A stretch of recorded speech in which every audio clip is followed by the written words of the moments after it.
A few years ago, a claim was made, one that has now been bandied about rather often. This claim was made by the former president of the Republic that Kenya loses 2 billion shillings a day through corruption. Now, let me paint the context at the time.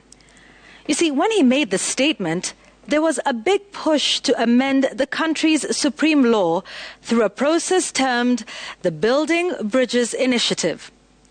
There was much debate about the process, whether it was warranted, justified, and the cost of the process to the taxpayer. The president's claim was made at this time, not during an anti-corruption conference or some such specific event tackling this troubling issue, but rather the statement was made in the heat of a political moment.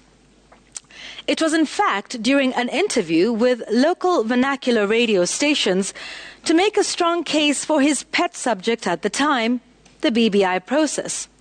Now, when asked about the cost, he dismissed talk of a costly referendum drive, claiming the alleged 2 billion shillings that was being spent on it was more than what was being corruptly siphoned from public coffers.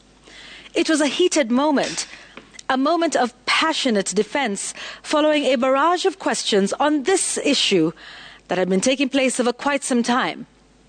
Was it scientific? Was it based on facts?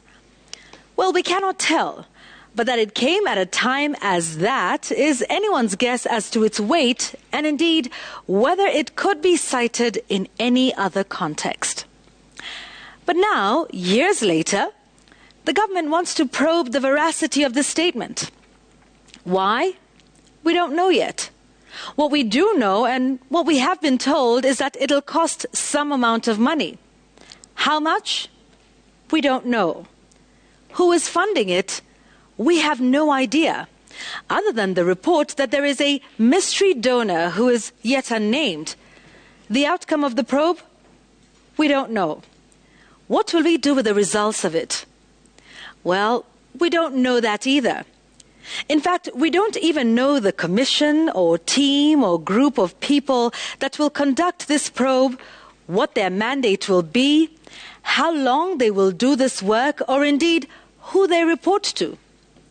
So here we are probing a statement that, if you ask me, was made in defense of a hugely unpopular political push, now with a mystery donor fund. Surely, is there no better way to fight corruption? And why is its funder a mystery to begin with? What are their intentions? Remember the English proverb, "He who pays the piper calls the tune"? Tonight I ask, should we not put our minds and efforts and indeed all the resources we can put together to fighting corruption? I'm sure all the enforcement and investigative agencies could do well with a boost in their quest to tame the vice.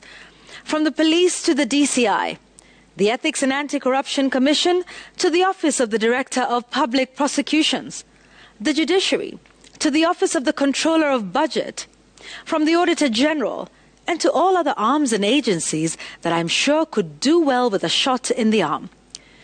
And because we know so little about this supposed probe, its funder or funders, and even the team conducting the probe, how transparent will it be?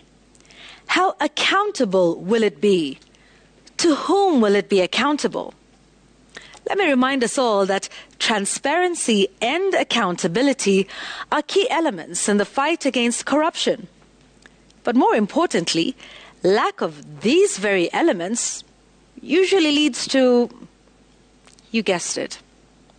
That's my take tonight.